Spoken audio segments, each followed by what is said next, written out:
मुझे लगता है BJP is far far superior then Congress. Congress के टाइम पे जो करप्शन होता था it was very embarrassing, like easily पकड़े जाते थे वो लोग। बहुत बेसिक लेवल का करप्शन होता था जिसे हम ट्रैक कर सकते थे कि यार किसी मिनिस्टर ने किसी को कोई लैंड दे दिया, किसी मिनिस्टर ने विदाउट ऑक्शन किसी को कुछ माइंस एलोकेट कर दिए। देश में अगर महंगाई बढ़ रही है, कहीं रेलवे के कुछ एक्सीडेंट हो रहे हैं, तो मीडिया और लोगों को पता होता था कि भाई किसको पकड़ना है। एंड इस चीज की एक वीकनेस भी ये थी कि पता चलता था कि किसको अकाउंटेबल पकड़ना है तो वो बंदा जाकर रिजाइन कर देता था। और कांग्रेस भी ऐसे मिनिस्टर या किसी पॉलिटिशियन की बलि दे देती थी सो दैट पार्टी इस चीज से दूर रहे। बट बीजेपी के साथ ऐसा नहीं है। बीजेपी ऐसा मिराज क्रिएट करेगी कि आपको पता नहीं चलेगा कि किसके जेब से पैसे गए और किसने पैसे खाए। कल ही दैनिक भास्कर ने मध्य प्रदेश में एक इन्वेस्टिगेशन किया जिसमें पता चला कि फोर्टिफाइड राइस जो होता है, जिसकी न्यूट्रिशनल वैल्यू बढ़ा दी जाती है ताकि गरीबों में जब अनाज डिस्ट्रीब्यूट हो तो उनको भी न्यूट्रिशन मिले। सो मध्य प्रदेश गवर्नमेंट ने 4000 पर क्विंटल के हिसाब से राइस खरीद लिए। अब कुछ ऑफिशियल्स ने यही राइस इथेनॉल कंपनी को बेच दिया। असल में इथेनॉल बनाने के लिए फोर्टिफाइड राइस नहीं लगता है,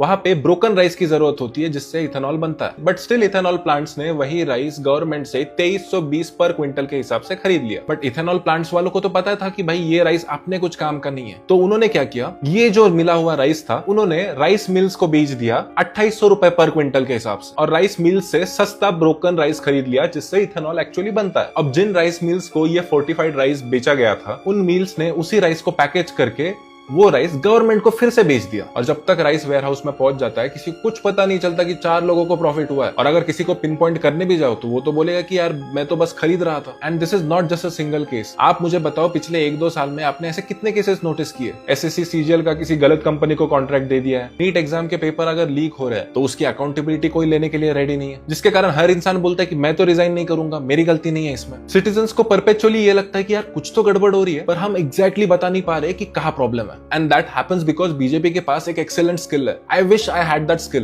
that skill is story telling. कोई भी ऐसे केस और स्कैम के बाद एंटायर इकोसिस्टम एक स्टोरी बनाने में लग जाता है। तो आप अगर कोई इंस्टीट्यूशन को क्वेश्चन करते भी हो तो नॉर्मल केस में इट इज एक्सपेक्टेड कि वो इंस्टीट्यूशन आपको आंसर करे, बट यहाँ पे उस इवेंट को ही रिफ्रेम किया जाता है। आप अगर सवाल पूछोगे देन दे विल से कि आप नेशन की इंसल्ट कर रहे हो, आप इंटरनेशनली देश की इमेज खराब कर रहे हो। और अगर ये नैरेटिव काम नहीं करता है तो देन देयर इज ऑपोजिशन कि यार ऑपोजिशन इंस्टिगेट कर रही है देश की जनता को। चलो अगर ये दोनों भी नैरेटिव काम नहीं करते then the third trump card is the religion, कि ऐसा करके अब आप रिलीजन की इंसल्ट कर रहे हो। And that is why I said कि BJP is far superior then Congress in terms of story telling. क्योंकि at the end of the day as a citizens अपने राइट मांगने के बाद हमें ही फील होता है कि यार मैं कुछ गलत तो नहीं कर रहा हूं अगेंस्ट माय कंट्री। फिर एक अल्टीमेट पॉइंट आता है, rather than questioning the government, citizens ये अज्यूम कर लेते कि यार मोदी जी कर रहे हैं तो कुछ सोच समझ के ही कर रहे होंगे।